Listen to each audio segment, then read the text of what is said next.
Bill Swung.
Okay. Are we live now? We are live now. No, we're Memorex. Are you sure we're live now? Because I- Yeah, we're I definitely live. So thank you, everybody. Sorry we're a bit late. I did not click live on the stream. I chalk it up to a test because I came in telling you, I know StreamYard. I'm pretty familiar with it. So it was like, wait, is this a live test? Exactly. That's what it was. Extra. I was just testing you, man. There we go. And you passed. And you passed with flying colors. Congratulations, teammate. So, thank you very much for being here today on the Legion of Memers meme stream this Saturday. I appreciate all of you for being here. Thank you very much. Let's get started with intros, and so we can get the show started. Kenzo, how you doing today, mate? I'm doing very well. Hello, everyone. My name's Kenzo. My pronouns are he, him. I've been in this meme addiction group for about 9 months now, and I think it's going pretty well so far. I'm happy, as always, to be here on Saturday with my other crazy co-hosts. As you know, I'm the doodler and animator of the group. And next to me, or this side even, is the music man of the group, CJP, and I'll pass you over to him for his introduction. Well, there you go. Smooth transition, man. I love it. I love it. Well, it is me. It is me. I am CJP. I'm the resident musical maestro of the group. Although I do video memes, and I just started a second channel, so you can check it out at CJP Memes Presents on YouTube. I do some just funny, stupid video shorts that check tickle my fancy. They may not make you laugh, but they make me laugh, which is really all that matters. Fuck all y'all. Love you guys. Thanks you guys for having me here. It's always fun to be with my brothers. It's always fun to be with you too, buddy. I think this is like my favorite time of the week, just because after all like the shows we cover and everything like that, it's good to just hang out with you guys and just shoot the shit, because we work hard, so I'm glad we get to relax a little bit with each other. Devil Made Me Do It. How was your week, mate? Pretty good. Devil Made Me Do It. Now like 3 on the Twitters. If you like memes, check it out. And make sure you subscribe to my new channel and check out the show on the 18th. Awesome, man. Yep.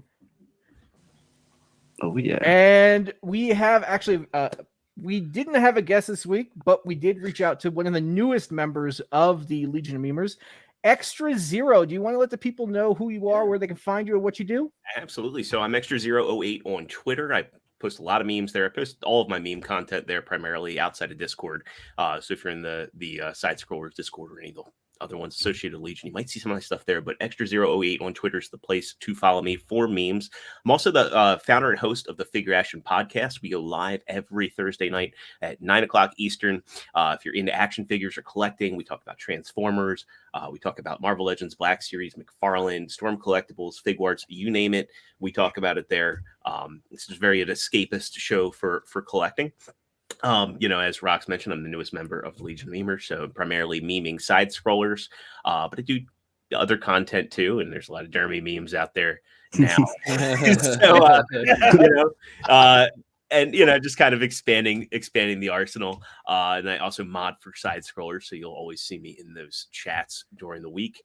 And I think that's about it. I do want to shout out Devil Show. I'm going to be the co-host of that for the first few weeks while Dermy's out, and then I'll be popping on to the panel. So definitely want to check that out on the 18th because I'm going to be there. It's going to be a lot of fun.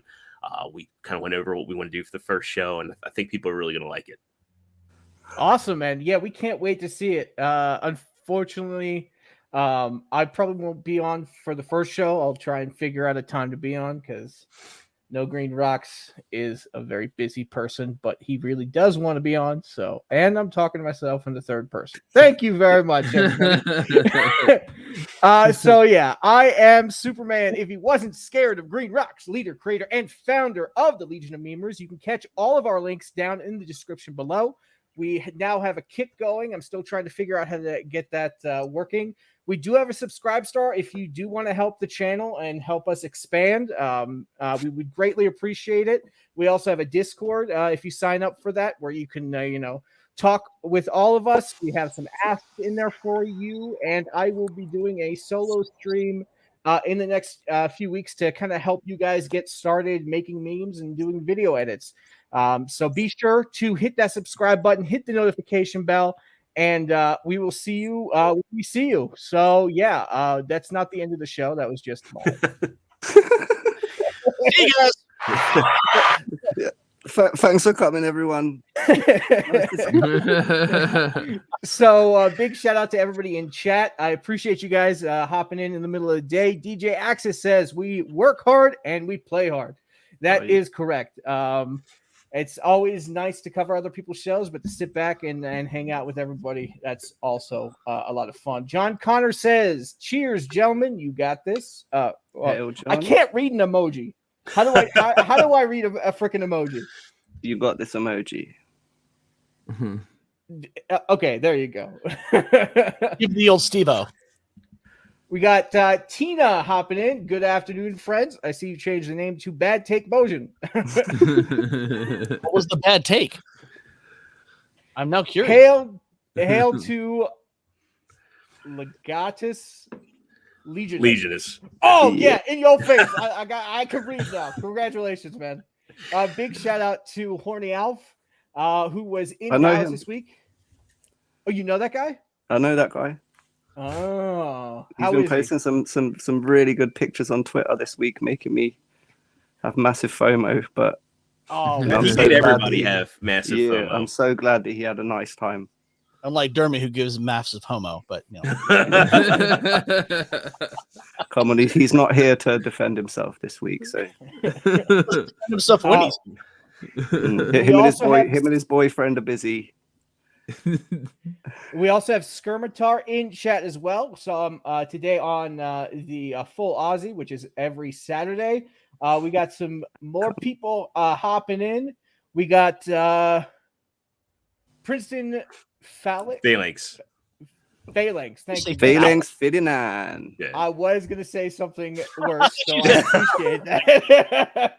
Hail to you. And just so you know, if you're new, I cannot read. Congratulations. Thanks for coming. It reminds me of that Peter Griffin thing with where he talked about using his glasses just to get out of the war. Getting drafted. Rox doesn't want to get drafted into the meme war. That's all. We got Zombie Box Reviews. Hail, memers. Hail to you, my friend. It was great seeing him on the show I did with The Rogue Attraction, we were just talking about 90s cartoons. That was a lot of fun. Thanks for hopping into the chat, man. It's always good to see you. We got DJ Direwolf. Hail Kenzo, he says.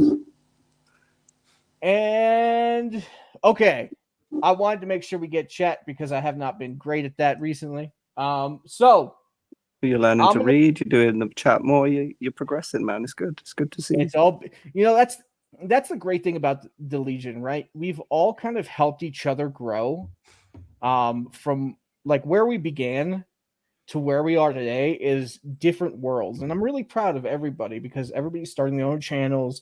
Everybody's, elevating their work. Extra Zero, as a matter of fact, has been doing a lot of video memes and on side scrollers. And, I've been seeing, because I know I kind of know what I'm doing now. So I can be like, oh, I know that trick. Great job. He just figured that on his own. Devil made me do it's been doing the same thing. And, I'm really proud of everybody. I think my proudest moment in doing these video memes was when they had Melanie Mack on and Craig got around the memes and she was like, how do you do that so fast? I just learned how to do this. And I'm like, wow, it makes me feel pretty good. Yeah, I was actually really funny because I was covering the full Aussie today, and they were like, damn, dude, you getting those memes out fast. We take them out fresh. That's what we do. Roll your dog. So I actually wanted to give a shout out to Quarter Black Garrett, who is doing or opened up a YouTube channel called Normal World. Have you guys seen it? Mm-hmm. Oh yes. Mm-hmm. The first episode was hilarious. I saw it and I was like, I was not expecting what popped up. I was like, this is gonna be great. I even learned a little bit of it. It's very much like it's very decent production value, and it's sort of sketch based comedy, sort of like the Chappelle Show, like that that kind of vibe. That's the kind of vibe, like irreverent comedy, but it is hilarious. I've watched all of the stuff they've put out so far. We don't have that over in the. Sorry. Extra Zero. Thank you for taking control. I need to let you have a little bit. All good. Quarter Black. We actually got a few memes from the video, and he's like, "We welcome the Legion to meme our show." So be on the lookout for the Legion of Memers memeing the living daylights out of it, because there is some great content on there, and I'm excited to see where this goes because I think it's going to be a big freaking hit. I like. Has everybody here? Oh, sorry. Yeah, go ahead, Extra. Sorry. I was gonna say I like that they're doing something different. Because when they announced it, I thought it was just gonna be Garrett and Dave on a panel. Like I wasn't expecting what they ended up doing, and it's very refreshing for the space. This is what we need. Absolutely, yeah. That's what we need, rather than just someone starting up another podcast where we can complain about like the bad content. Make your own good content, and that's what these guys are doing. They're smashing it. Yeah. Oh, a big shout out to Horny Alf, who did go to Dallas, and from what he said, Dallas. he was telling everybody about the Legion, and I really appreciate that everybody trying to help the Legion grow. Horny Alf, there you have it, ladies and gentlemen. There you have it, straight from the Melmacian's mouth. He asked Garrett himself, and we have permission to meme the normal world. Yes. Remember to have fun and don't be a dick. Appreciate the horny. And there was also one more person I did want to give a shout out to, Eric July. Have you guys seen that they're making Isom 2? Yeah. You already have people pissed off about the video, and it's he called it. He said they're gonna bitch. Extra Zero. This is gonna take me a lot of getting used to. Hey, I got you. I got your back. I got your back on this one. I appreciate you, mate. Hail, Jessica Reloaded. Thanks for coming in. So much discussion, so much hype, so much controversy. It's safe to say that ISOM 1 was a success with over 60,000. Would you say that Isom 1 was a success, everybody? Yeah. It depends how you count success. Maybe just a tiny. No, dude, I'm really happy for Eric, and Sheep City and works with him too, and I'm like gung ho about it. Hora Murata. Oh, I love the guy, hail. man. He puts his detractors in their place, man, in a very special way. When I was on the midweek hump, I would not shut up asking him about like, dude, I like, how do you do that? Why do you do that? Which way? And he was like, yeah, just make fun of them. They're goofy. Yeah. Mm. I don't have the strength for that shit.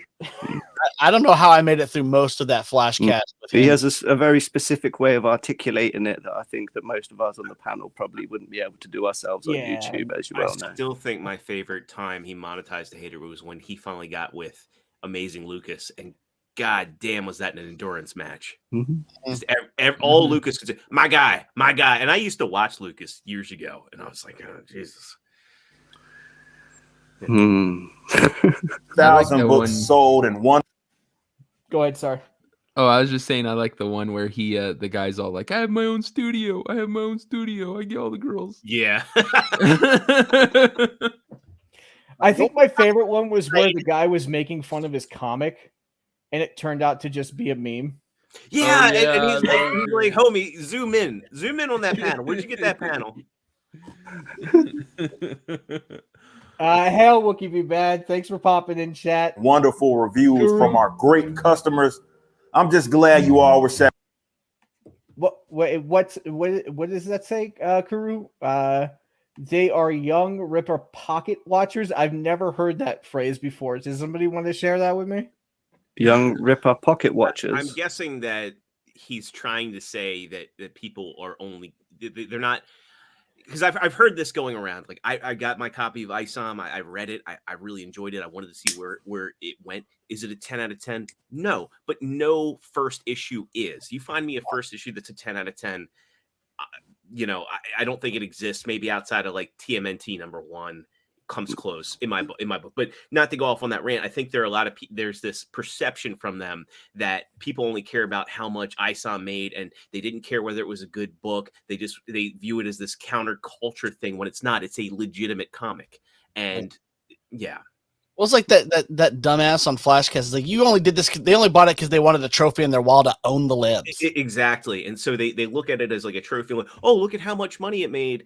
That's all you care about. No, it's that it is an alternative. It's part of an alternative economy. And it's something fresh and new for people to enjoy who don't want to be inundated with messaging that nobody legitimately cares about. No. Yeah. And to be fair, if you only bought comics that were 10 out of 10, there'd be a lot more comics left on the exactly. Yeah. Very small list. We're satisfied with your purchase. So many people try to ignore this as if it wasn't one of, if not the biggest story in independent comics. But whether or not they acknowledge this, it's still undeniable. The company is much bigger than what it was when we first started. We now have a team full of absolute rock stars, and this couldn't be done without them. But of course, I love that. He created something because he was sick of all the crap, and now, look at him. I am like, that business model is something I am so impressed by, dude. And he's got a metalcore band as well. Yeah. Yes. It shows you the power of networking, because over the years he's had Chuck Dixon on, he's had the Saska sisters on, he had Gabe El Taib on, and building these relationships with people came to fruition in such a big way for him. He was able to pull in resources and bring them all in, and he's not just doing it himself. He used the power of networking to build something that he wanted to build, and that's an inspirational story no matter who you are. And it's a shame that some people have such thick tribal lines that they can't see that. Yeah. That's what I like about the Legion. I mean, we're just in it for our favorite creators, to create humor and content. We don't really take a side. We throw it out there, and if it lands, it lands. If it doesn't, oh well, we'll move on to the next one. That's kind of how I like to do things, to be honest with you. Everybody's so like Rippa. I've been on stream with Rippa, and after stream, and he is such a nice person, like genuinely good dude. I'm sure if you piss him off, he'll rip you to That's shreds. envy of us, man. It'll fold you in half. Yeah. But yeah, But like, and he's a all good of those dude. weirdos always accuse him of being right as well when he really doesn't like that. You know, it says clearly in his bio he's an anarcho-capitalist, Oh right? yes. Yeah. Yeah, absolutely. Mhm. I John saw Connors the tweet right the other here. day from that. Mm. They were like, well, who? Because he works with the Blaze or something. So they were like, Mhm. well, you're a right wing. He's like, Come on, you obviously don't know me on my content, bro. man. I'm probably like a far radical centrist. I don't. If that exists. I don't know what the hell I am anymore. Me neither. I'm far more libertarian these days than I used to be. So Mm. Yeah, I do have some libertarian views, but I also have some conservative views, some liberal views. It's like I'm too much of a mix. The Mm. Overton window puts us all in an odd spot. Yeah, Shit. for real. Yeah, Horny Alf is 100% correct. He is extremely humble and appreciative of all his fans and customers. Absolutely. And the team that he has, they are on it, and I am really impressed by that. The social media team, the customer service. You know, you don't really see too much of that nowadays, and you know, it's really impressive to watch.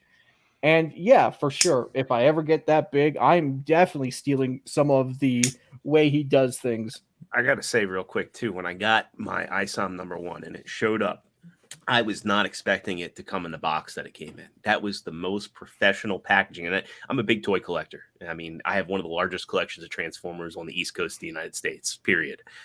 And the way I get stuff from all over the world does not come that nice. Mm-mm. It came in a completely thick stock corrugated box that was specially made for that book with the Rippaverse logo. It felt like an event getting that thing. Yeah, they done it all themselves though, right? He didn't absolutely. he didn't outsource any of that stuff. Like he done the warehouse space, blood, sweat, and tears, man. And that's what people are paying for, you know, Mhm. not just to own the idiots. We do that on a daily basis on Twitter, you know. Okay, let me get back to the page. Everybody wants to know about the follow-up. Some say we were just lucky. It's a one-hit wonder. Then there's others that think we can actually do even greater numbers. So everybody from our supporters to the not so much will be watching this campaign like hawks. Look, we're not expecting to make $3.7 million every campaign.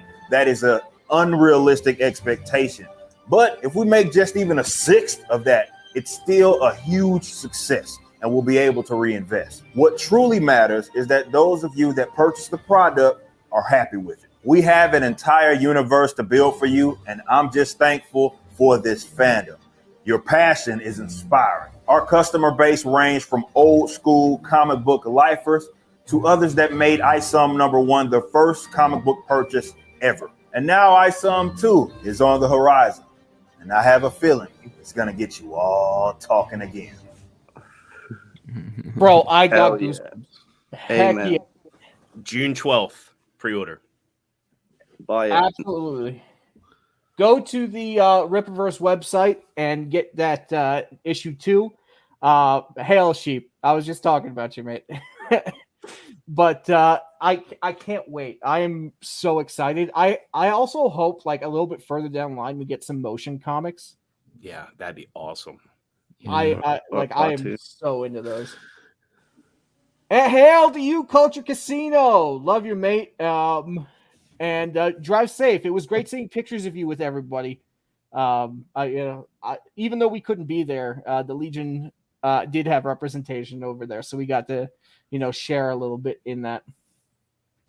We lived it through Alf, didn't we? Yes, we We did. did. Go check out the Rippaverse website. And hold on, get it. You're all gonna flip when you see what's in this book. Well, now I'm just like, you know me when I get excited, guys. I get a little goofy. Yeah. So And also, too, it's worth mentioning that Chuck's running with the Alpha Core book. So Chuck Dixon's got that on the horizon. Yeah, man. So that's going to be. I mean, we're going to be getting back-to-back good reads from the sound of it. Man, I cannot wait. I'm so excited. Ugh. Let's see. W Daisy Girl Williams says, why people hate when others have success? If you look for bad in anything, anyone will find it. I hope he triples his numbers next time. I certainly do too. Oh yes. Me too. Me too. There are always going to be haters out there, and if you can kind of get constructive criticism from that, that's good. But if it's like just crap criticism and it's just like nothing, ignore it. Or do what Ripa does and monetize the hell out of it. Well, it's all based on that. What does that mean? They think we're wrong. They think that we're the minority and that people don't agree with us and we're just a small little group and stuff. So when you see somebody in our sphere have so much success, prove them wrong essentially by selling such huge numbers, it kind of puts a kink in their argument and their thought process, and that's why they don't like it. To springboard off what you just said, Devil, I was on Jed's channel last night as the guest. So shout out to Jed Revenwolf. Had a great time over there. One of the things that we talked about is how there are a lot of people who are fans that thrive off of confirmation bias. When a video game or a movie comes out, or even a collectible, they will get it and they're almost unable to form their own opinion. They want the masses to tell them what to think and feel about the product. I've seen so many people get a game or a figure, they're in love with it, then negative reviews come out, and then all of a sudden they think it's trash. And I think, they're trying to weaponize that mentality when we don't care what people think or feel about these books. We want to judge them on their own merits. And they think that by having this, they're going to create some sort of, they think that we thrive off of confirmation bias when it couldn't be further from the truth. And I think that'll probably springboard well into the next discussion topic we have. not to take your thunder off that one, Rox. But... Oh no, feel free. I love when things go smoothly, mate. So let's talk about The Flash. Is anybody excited to see this? No. I'm excited to see the Batman movie. I'm just gonna wait until someone on YouTube condenses all the Michael Keaton scenes into one video, and I'll watch that. Oh yeah. It'll be Go ahead. I have to wait go ahead. for that. I was going to say, I think we were going to say the same thing. From what I've seen from clips on Twitter and whatnot, the effects and don't look that good. It's like CW vibes, man. The packaging is fantastic. But I've been seeing like leaked clips on Twitter, and people have been comparing it to like CW quality of special effects and like acting and everything, and I can kind of see that. They're out of line, but they're right. They ain't lying. Well, it was there in so I saw Shazam 2 in the theater, and that movie was I like the first one enough to go see the second one.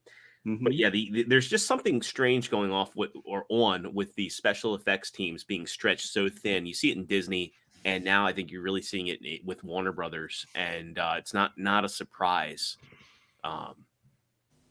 that this would suffer the same fate that's impacting other large studios. Yeah. The problem is there are a lot of really good special effects artists out there. They're just overworked to a level that's unheard of. I think the union, and there's so many rules that they have to follow. You can't just find a VX artist off the street and use them. You have to use specific ones. Well, I think another issue too is people go back and look at Terminator 2 and Jurassic Park and be like, wow, those movies came out 30 years ago. I mean, Terminator 2 is 31 and Jurassic Park is either 30 or 31 at this point, 93. Well, no, it's 29 or 30. But there was a time when CG was used sparingly and you had to work. Same with practical effects. You just had to work around limitations. And now there's just let's just CG everything. Let's just CG these buildings. And so, yes, unions are a problem in this space, but also the fact that they're just putting actors in front of a green screen and all of their, rather than doing on site or, relying on practical, tangible things. They're just, let's just CG it all. And that is an element that spreads those artists thin. You can only get so much out of an actor in front of a green screen. You put them in a real environment, they're going to react to the environment much more than they can in real time, instead of trying to do it in their head. I credit some actors, they pull it off better than others, but we're in this era of constant reshoots too now. Yeah, I actually kind of agree with this. I didn't say anything on the tweet because I prefer to enjoy what I make and not get into useless arguments. But somebody on Twitter said that people don't care about Ezra Miller's actions. I think that's complete bull. I think a lot of people who don't know what he did. Yeah. Well, I had an argument with Lofty on Dermy stream. Because he was trying to do this comparison to Alfred Hitchcock. Like, Alfred Hitchcock was a toxic person. But, Alfred Hitchcock didn't, let's say, condition an 11-year-old girl. Some of the stuff he does done is pretty heinous in it. It's like, also, we didn't have social media back then, and the news didn't spread as quickly. Right. Well, also, you have to... It's like how guys will be like, I'll date a crazy girl, but there's that level of crazy to hotness. It's the same thing with talent. If you're a really, really good actor, people overlook some of your shortcomings. But when you're Ezra Miller, if the guy, littered, I would say, I never want to watch a movie with him again. So when you see what he's actually done, you're all like, yeah, dude, you're not a good enough actor for me to overlook your sick, disgusting, woman tax here.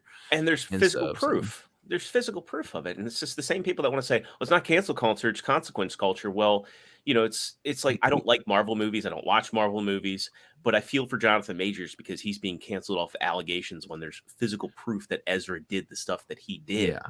Yeah. Photographic proof. Yeah. Well, not to mention that there was that compound he was at where they found infants like sucking on shell casings. That's just, it's abhorrent.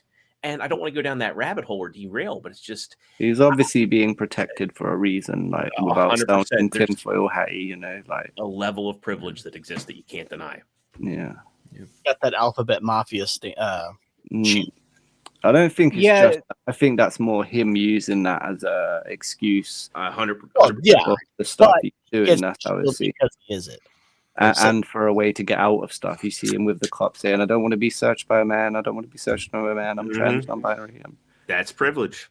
I mean, horror has a point. Alfred Hitchcock ruined a woman's career because she wouldn't sleep with him, but it's a little too late to try and punish him for it. Right. I mean, this is something we can do. We can try and, we can kind of show how we feel with our money. If they want our money, then don't treat us like shit or don't do bad things. Right. And that's the way the world works. Oh crap, I was gonna say something and I could so do you guys think it's too optimistic of them to write the script for the Flash 2? Yeah. Just a bit. It's way too optimistic for them to do it. But I think, unfortunately, they're going to do it. This movie's going to make $1 billion. I want to be optimistic and think that it won't. It's not going to get. I just refuse to watch it. I can't. Knowing what he did, I can't look at it. I cannot separate the art from the artist. Just like with Kevin Spacey, there's a lot of Kevin Spacey movies I like. Yeah. And I got into this with Lofty. It's like I've met the man. I've met Kevin Spacey. He gave. How old were you? I was. He doesn't want to talk about it. Yeah, I'm trying to think how like Kenzo hit me at the curve. I think I was 26 at the time. Okay. Okay. So too old. But no, my one of my best friends who worked on House of Cards, and I got to be his +1 for the rap party. And the thing is he warned me about Kevin ahead of time, and he was just like, well, I was like, I don't care if he's gay, and he's like, no, it's that Kevin specifically is not interested in gay men. He's interested in straight men who are athletic with no tattoos. That was his MO. And he's like interested in white or white passing men. And I was like, okay, well, I'll just, I don't care. I'm not gay. I don't care. And he's like, no. And when I went, I had to act like I was my friend's plus one, and he left me alone. But other guys, he was like grabbing their crotches and stuff. And I just couldn't believe that it was going on and it was acceptable. So yeah, when you're famous, you can just go up to people and grab them by the boy pussy. Yeah, like he would do this thing where he like pretend box with people, and then he'd like go down, and then if they didn't like it, he'd try. Yeah, I do that. Off. Yeah, but I mean, he was like, it was nuts. No pun intended. Creepy. You got the creepy very, vibes. Very, very creepy. Just really quick on the Rumble side, Brown Kenji or Brown Gaijin says hi. Thank you. I don't know. Can't read. Hi. Hi. But that's interesting. I've read some of the stuff that was going on, but to hear somebody who's actually had experience around that person and that like it's an actual fact. And later, I did meet people who he did abuse and who were also secondhand to it. And I mean, I don't want to, retread through those stories and derail because it's kind of sad, but it was a problem. And there's a problem in Hollywood where just to do the abridged version, it's when this would happen to people. And I understood how Cosby got away with it is you can just say to them, well, if you take me down, all of your friends, they're going to lose their job. Because what people don't understand, and people have been coming at me when I'm like, I don't want to see The Flash, I don't want to give it money, you shouldn't either. They say, well, what about all the people that worked on the movie? They're paid up front. They are 110% paid up front. There's no waiting for the movie to come out for them to get paid. And these people are kind of like seasonal workers, depending on where they film. And they only make like $18 an hour. And that, that was decent money back in 2011, $18 an hour. But they're working like 14-hour days, 6 days a week, and then they don't know what they're doing after those 3 months wrap up. But they're paid up front. So everybody that worked on Batgirl, for instance, got paid. The only thing is that the actors in that movie didn't get any bonuses or residuals because that movie never went to the box office. But everybody, including the actors, gets paid up front. By boycotting a movie, you hurt no one but the studios and the leading actors. So it's an effective strategy then. Exactly. No one gets hurt other than the people that you're trying to send the message to. And that's, yeah.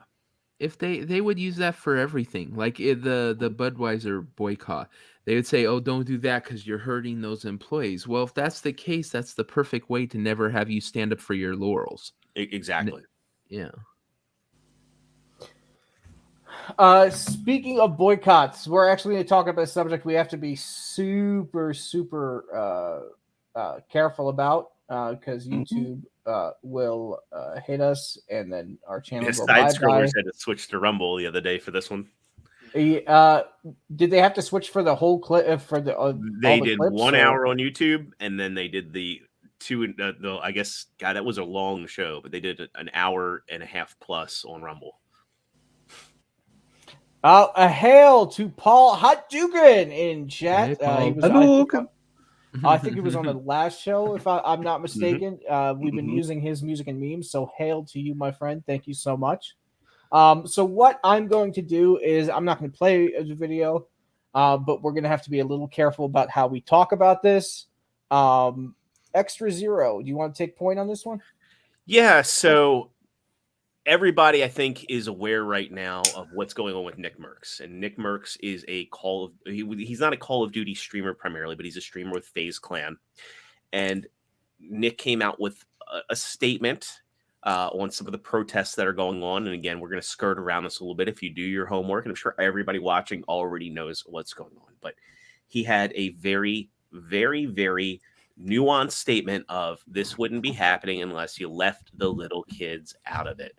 And this caused Activision Blizzard to pull he had an operator bundle, I believe it's called, where he had a skin of himself in the game. They pulled that skin, and they kind of kicked him away from the brand. The cool thing is that Nick has doubled down on his statement. He came out with a very, very poignant statement where he was refusing to apologize for what he said. He does not view it as harmful, and it's not. It is not harmful. It's a very, it comes from a place of him being a new father, that he thinks that only parents should have the ability to teach their children anything that of a sexual manner. And I agree with that. That's how I was raised. That's how everybody up until this generation was raised.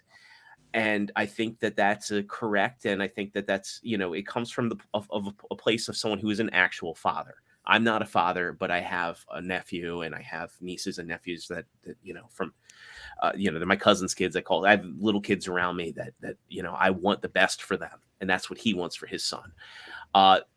Dr. Disrespect stood in solidarity with him. He uninstalled Call of Duty and said, I'm not going to play this again until you either apologize to Nick or put his skin back in the game, or actually, no, he wanted both. He wanted an apology from Activision Blizzard to Nick and to reinstate his operator skin. Flash forward to, I think Tim the Tat Man put this out today. You can tell from this clip that Tim really wants to say what's on his mind, but he comes across very disingenuous with this kind of PR statement saying, oh, I don't think Nick intended to hurt anybody, which by saying that alone, you are implying that Nick's statement actually hurt people, which it did not. And I'm sorry, but Tim has made himself part of the problem when he should have, taken Dr. Disrespect's stand as his cue to stand in solidarity with his friend and show that this isn't okay. And, the cool thing about Nick is he hasn't doubled down. He had a great, very poignant statement come out, I believe last night, where he said, friends are made in good times, but family stands together in animosity. And I don't think he could have said it any better. So a question, do these guys have the luxury of not saying anything? Like, could he have not put out a statement like this if he chose to? I think it would have been the path of least resistance for Tim. I think people would have said, hey, you should make a statement. I mean, look at Tim Pool and Eliza Blue. I think, I mean, it's funny. It's 110% funny, but I mean, I still haven't subscribed to Tim Pool because of it. Same. I think we all did. And then longtime viewer Scroats McGoats, shout out to Adam Krigler for putting that on his stream deck. When Tim Pool blew up on a longtime contributor for just speaking his piece. Adam is a good dude. I've been following Adam for a very long time. So, hey, Adam, if you're watching, hail to you, my friend. I would. Does he know you've been following him? No, he has no idea who I am. You bush perv. No, I think he does. I know. I know. I'm messing with you. He knows who I am. Yeah, I would love for Adam to come on here. I'd love to see Adam on the meme stream. I think we've had him on a few times. Yeah. I know his schedule is a bit wild, so his time zone. If he wants to be on, all he needs to do is DM me, and we will have him on, no problem. I think we had him on in the very beginning of the Legion streams. So if we can get Adam back on, you know where to hit me up, mate. But yeah, sometimes not saying anything can be the better option, people. So it's all good. I think Tim could have said, no matter what, Nick is my friend.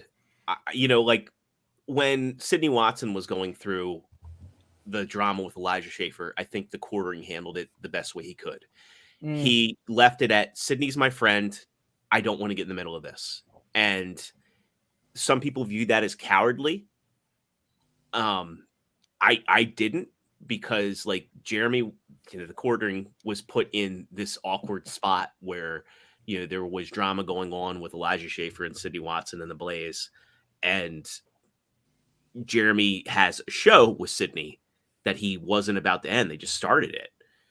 They started Community Notes, and he was in an odd spot where, like, what do I do? If I say the wrong thing, I jeopardize my friendship and my show, whereas Tim is part of FaZe Clan, if I'm not mistaken, and I understand towing the line. Personally, I think Tim should have followed in Dr. Disrespect's footsteps, but I don't think he spoke with tact. And I think he just kind of said what he said off the cuff, and he should have written it and rehearsed it. And now he just looks more cowardly than he should. Yeah, I mean, I think a lot of us stopped watching. You think Knicks fans are going to be like, "Hey, what's going on here, man," and like kind of fade away as well, or do you think because it's a little different in that area of streaming? I think people underestimate what the real Call of Duty followers are. Now, and stream followers. I think a lot of people. I think he will lose some. I think he's going to gain a lot more than he loses for taking a strong stance. I think people are going to be like, "Wow, this is a real dude," and I respect him. Like, I followed him on Twitter. I don't watch game streamers because I'd rather spend my time playing actual games. Right. Do you, Zero? Do you think a lot of these people that have uninstalled Call of Duty now, sort of because it's the in thing to do, will continue to keep it uninstalled in the next month or so? I think so. I mean, we see other boycotts working. I was a long-time Target shopper. No more. I refuse to go to Target. I don't drink. So do I. Yeah. Do they have Target in the UK, Kenzo? No, that's what I'm saying. I refuse to go. Called Bullseye. It's too far. Yeah, it's like we could just have like that your intro for the Legion, like where you're landing your plane in Target parking lot, and you take off again. I have been in the Target. I did go to Target when I visited my aunt in Las Cruces. So shout out to my aunt Liz. We call it concentric circles here. You notice how I said, "Yeah, I've been to Target."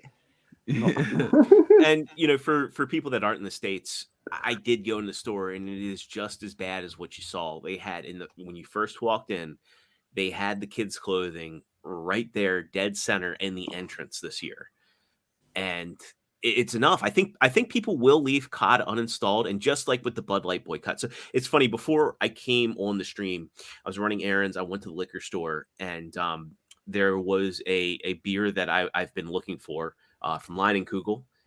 It's their juicy peach summer shandy. Shit's got hard to find. I had a conversation with the guy at the liquor store. A lot of people just drank Bud Light because that was all they ever drank.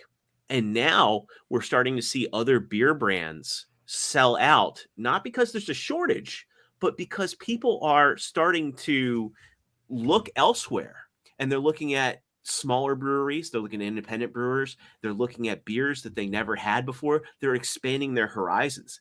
And I think that with people uninstalling Call of Duty, they might go to another game and be like, wow, I really like this. I want to stick with this. I like this community. I like that it's smaller. I like that there's less hackers. And they're going to find a better experience. And there's a silver lining. I think it's a big white pill moment, because people will say, like, hey, there's better classes of first-person shooter out there, and I like this more. I think it's pretty cool how I think we've hit like a real moment, because it used to be the quartering brought this up, that people would want to do a boycott, but if it's just too hard to not use the product, or then they would just say, oh, they'll tell people they are a part of the boycott, but they'll just buy it anyway.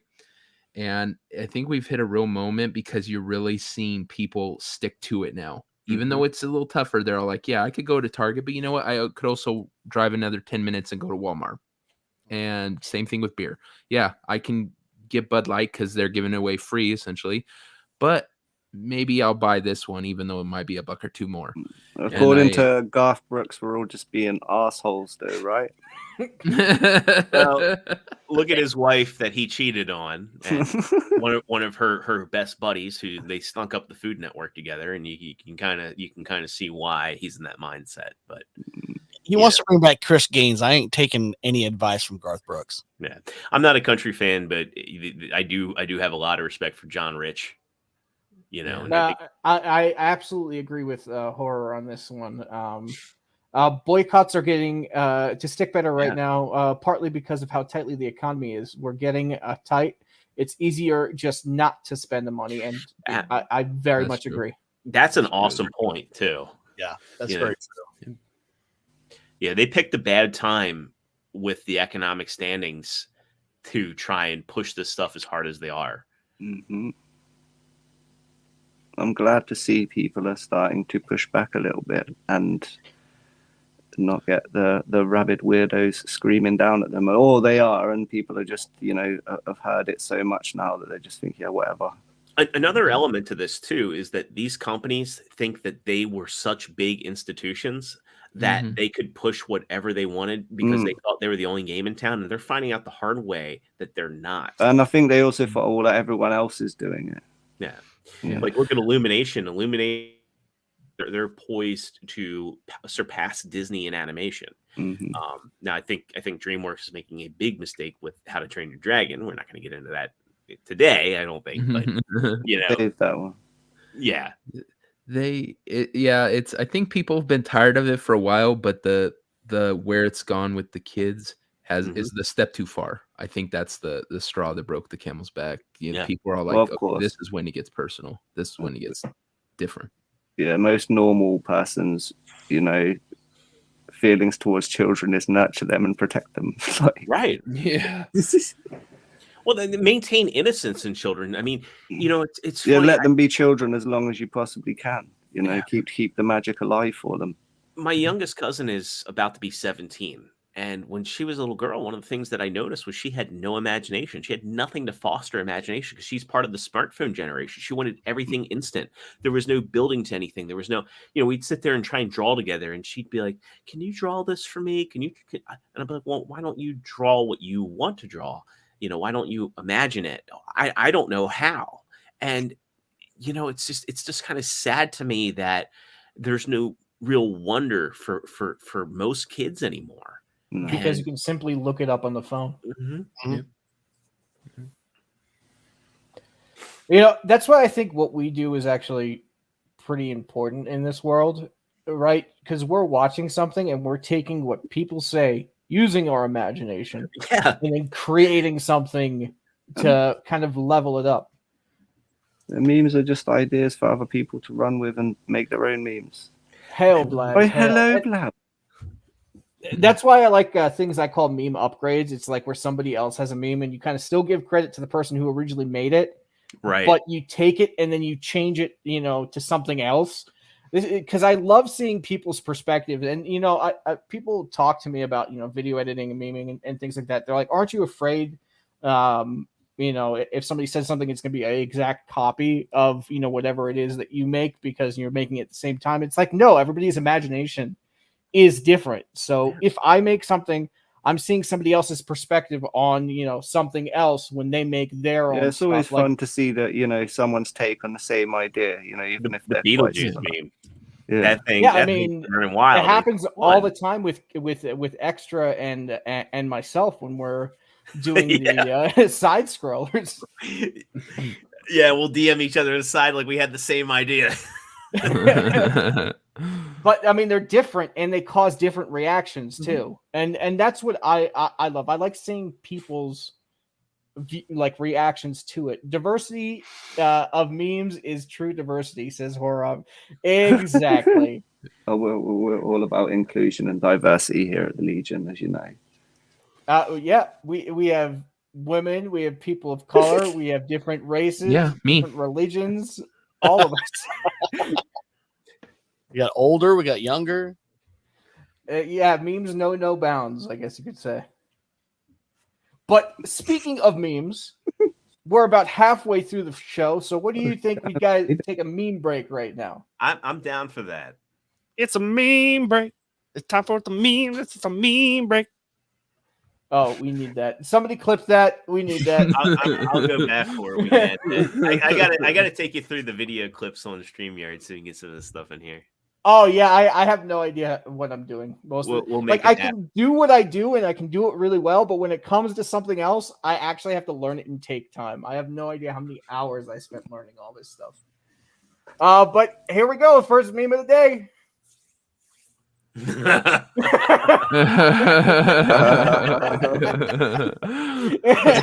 Roll your dog. Go down Madonna's cavern and you wouldn't hear it hit the sides.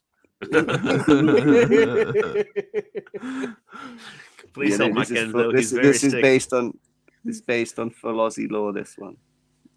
Yeah, if you don't know full Aussie, go check it out. It's like every weekend they're doing a show now. You look so happy as a hot dog, man. He looks I am happy and pained. I look like a silly sausage, don't I? It's like if they remade Hellraiser with Kenzo, that would be the Cinemites do to him. Now I'm hoping that hot dog is kosher. Are you any pork? He's an all beef international hot Frank. dog. He's not gonna have cheese with me. Taking And my what- side to be a chili dog. Thank you, It's Zero. it's You're welcome. Nathan's and or Hebrew National, one of the two. Oh, good. I like how there's nothing on the hot dog too. I like it. Just like, Plain raw Yeah, dog. Are just those plain. my buns? Those are my Raw buns dog, you're yeah. holding, yeah. yeah, nice and Like toasty. soup. Well, he's got a little bit of hand on the bottom part of the wiener there. So, That's a very good grip. That's a very good grip. Giving Kenzo so, a hot dog reach around. Excuse me while I whip this out.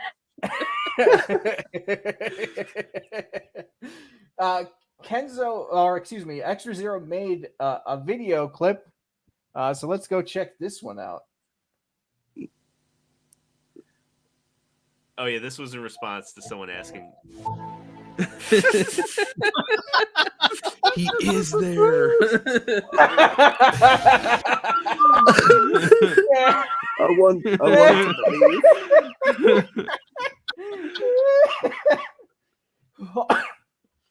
I almost wanted to go slower and be a more dramatic build, but do it to the 2001 soundtrack.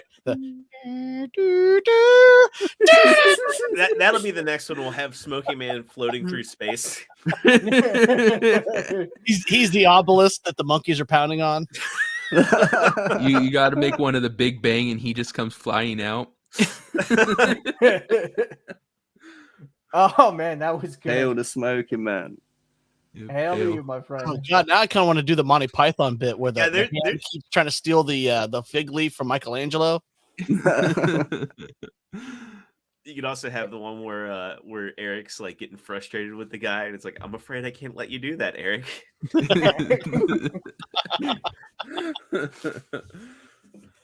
You know, it's funny. You never know what is going to be turned into a meme. Like you could be like, "Hey, meme." No, that's not how it works. Memes happen natural.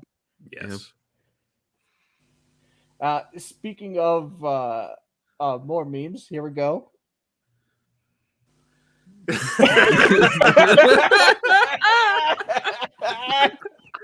Oh my god. Dolomite, man, that's a fantastic Dolomite, that's one. perfect. That Like how is, that's lit. it just makes it even funnier. Absolute That is savage. spot on. Then Hide your kids, hide your wife, because Ezra Miller's coming over you. oh man. They probably we get away also- with it too. Well, when you're faster than video camera, you're fine.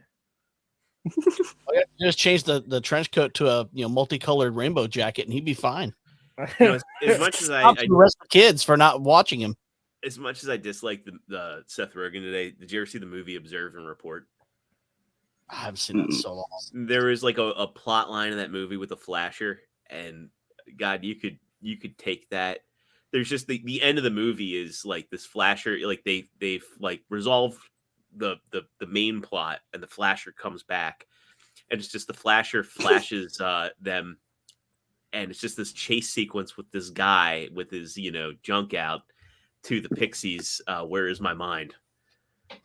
And you could easily turn that into a Flash thing. I'm putting out free ideas for everybody that wants to do it because I'm busy the rest of the day.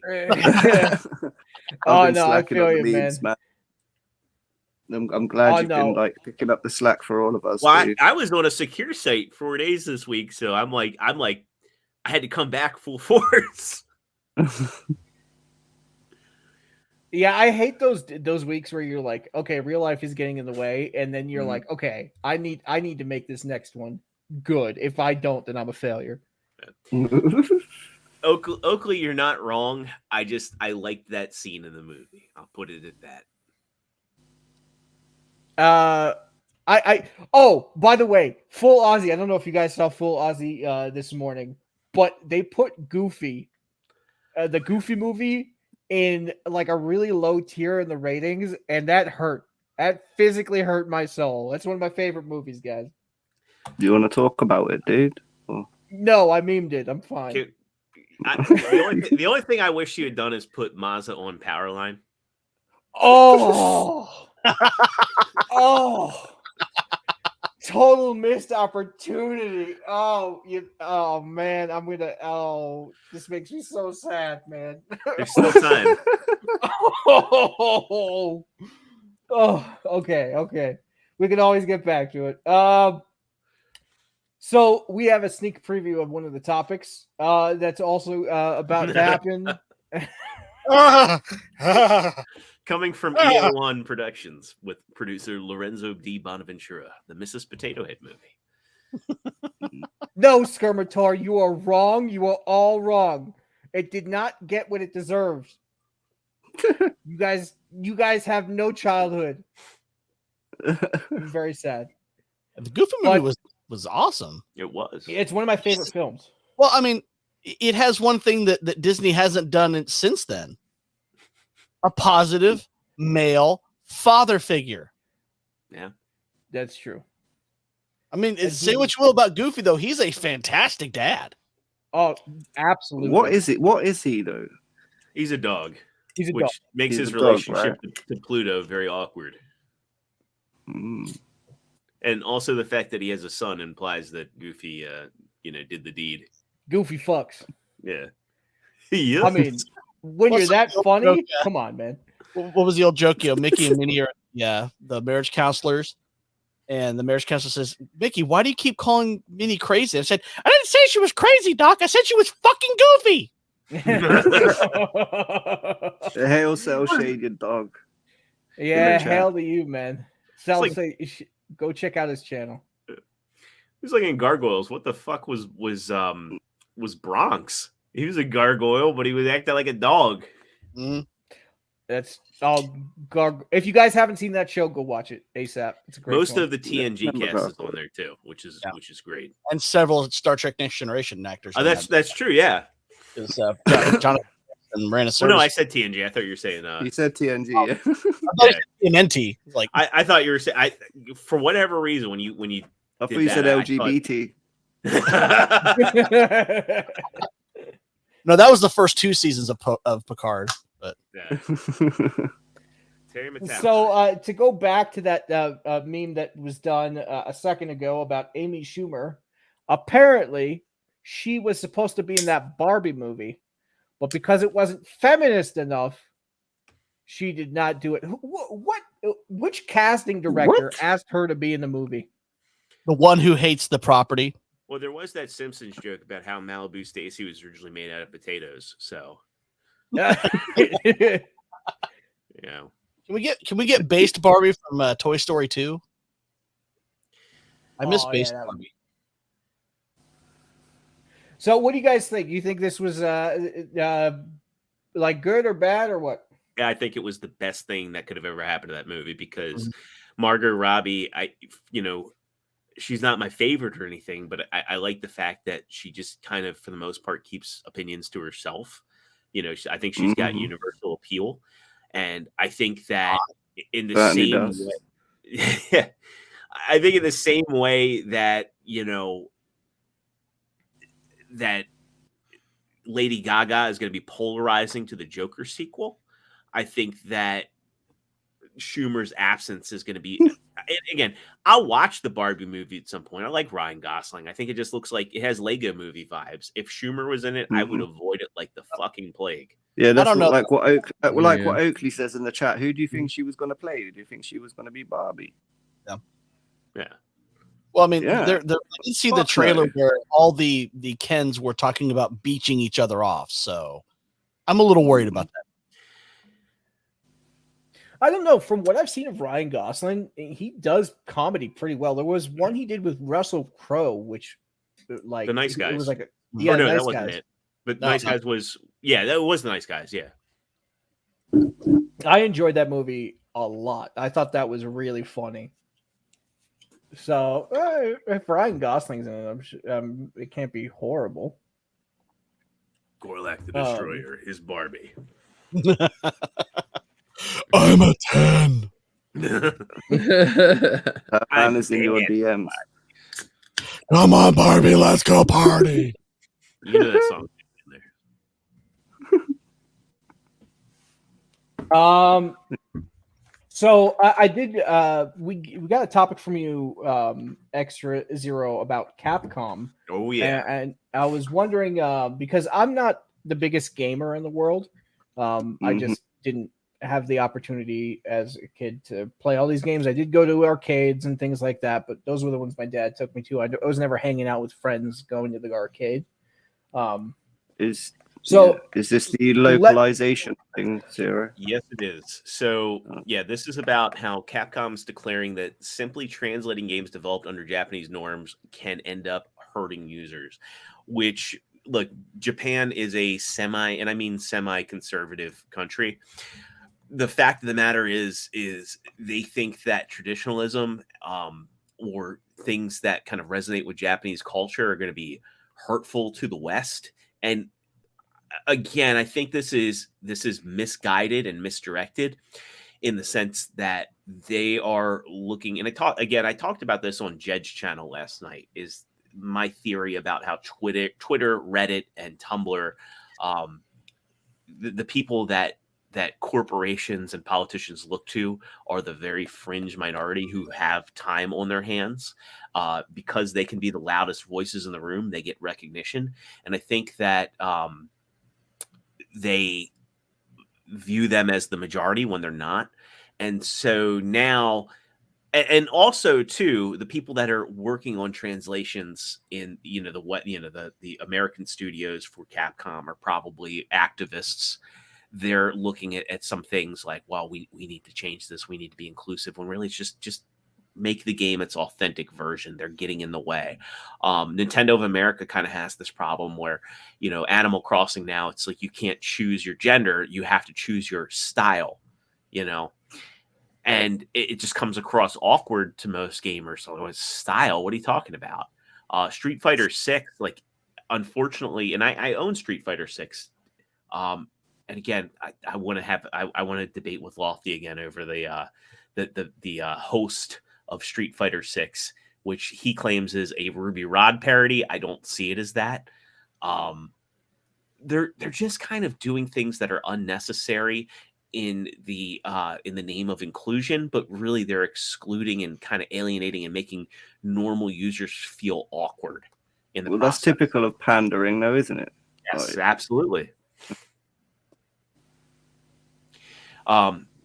So here, you really just need to read between the lines with what they're saying here. Translating games developed by Japanese can end up hurting normal users. It's just that, no, they want to use this as an excuse to shift away from what was originally societal norms.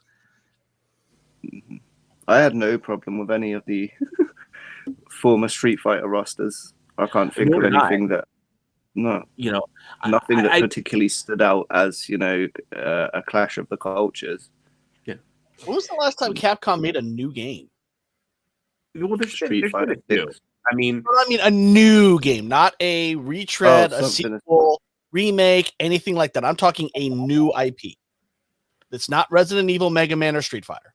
I mean, there's Dragon's Dogma, Darkstalkers. Darkstalkers was long ago. Yeah, I'm talking within the last 5 to 10 years. In the last 10 years, I want to say it was Dragon's Dogma, which that came out in 2012. So we're just over the 10-year mark. But yeah, CJP, I think you're absolutely right. Is that they are really just going. They're not doing anything new. They're relying entirely on their old IPs. Really quick, we have a special guest hopping into the show. we Let's do. all wish him a happy birthday, Mephisto. How you doing, mate? Happy birthday! You've been minutes coming up. Oh, Don't. Hey, man. I'm so aroused. How you doing, guys? Mr. Mephisto. Yeah, CJP, can you replace my wife? Damn. I haven't been, guys. Sized, you're good. Yeah. We're good. We're good. We're almost at monetization on the channel, so that is fantastic. And you've been killing it. I've been seeing your streams popping up. I get notifications on my phone like throughout the day. You've been covering a lot of stuff, man. Yeah, I am. I've been trying to put more stuff out, but it's just, real life and job and doing this as a hobby is kind of a weird thing, but it's going. I remember you talked about getting people to know all the like tips and tricks and how to do stuff, and you want to teach other people. Imagine that after about 7-ish years of dealing with Premiere Pro, I literally last week discovered a little thing that helped shorten out my editing time by about 15%. Oh, damn, dude. Oh, And geez. if you think that's not a lot, think about how much you put into a video. I don't know how much you guys put into a meme or whatever, but if I do like a reaction video, it's heavy duty editing. It's about 9, 10, could be even 12 hours. Knock off about 2-3 hours out of that is just heaven. And it's really, really dumb and simple to do. And it frustrates me to no end. Like I could have used this fucking 6 years ago. Whatever. Hopefully with the stuff that I'm planning on bringing out, I have an intro ready, and thanks to Extra Zero, we have thumbnails for it. Nice. Hopefully we'll be able to avoid all that for future creators. And Mephisto, if you have any like tips or you want to bring out to the public, we'll definitely schedule you on, and we'll kind of do it's like a one-on-one thing, and you can definitely show the world how to kind of speed things up for themselves. Yeah, sure. I told you this. I'm literally just give me a call, give me like 24 hours because you're doing this on my nighttime. No worries. When it comes to your up. nighttime and your time schedule, don't worry. I'm relatively used to it because everybody I know and are good friends with it are where you are. So yeah.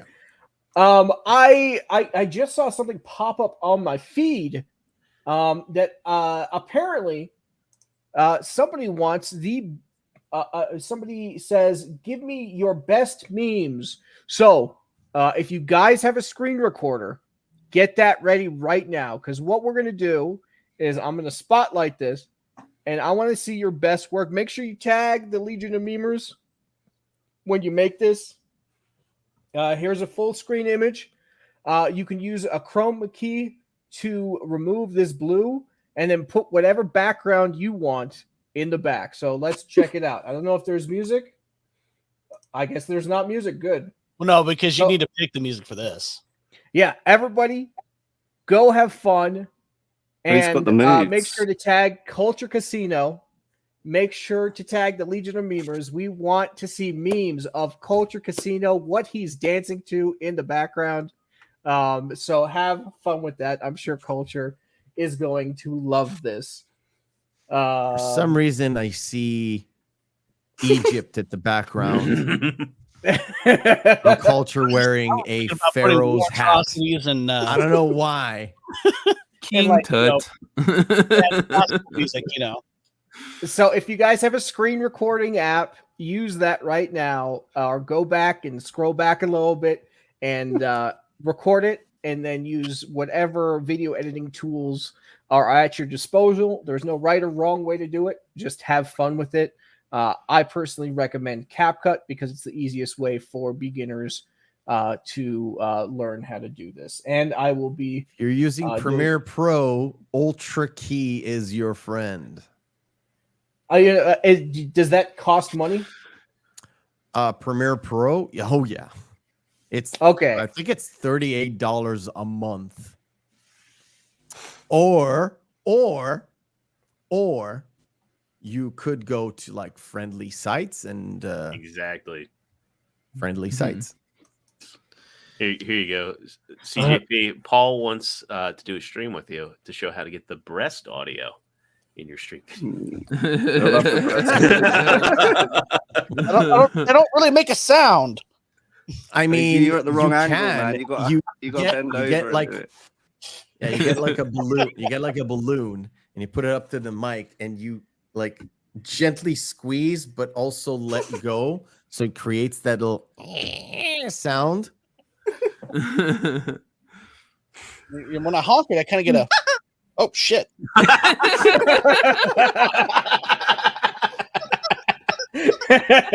Makes it look like John Lennon singing.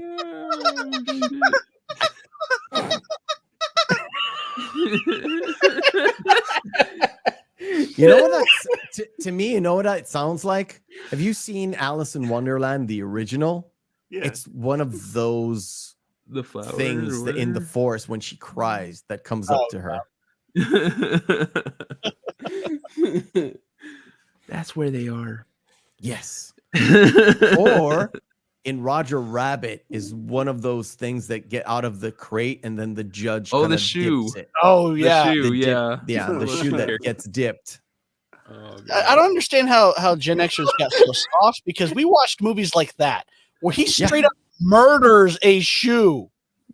Melts it, and you see it being murdered slowly. Yeah, it's panicking and it's like freaking out because it's about to be melted. And like Just Jesus trying to get away Christ from the dip. movie. Well, they wanted you to feel bad for it, so I want to point out we just had a massive drop in views for that like last 5 minutes. It's probably me. I don't blame you. Happens to me too. I try to do the truffle shuffle and it just doesn't go well. But I actually, you know what, Mephisto, while you're here, have you heard anything about the Stargate for Amazon? Any news or anything like that? No, I figured you would know. No, and they shouldn't make it.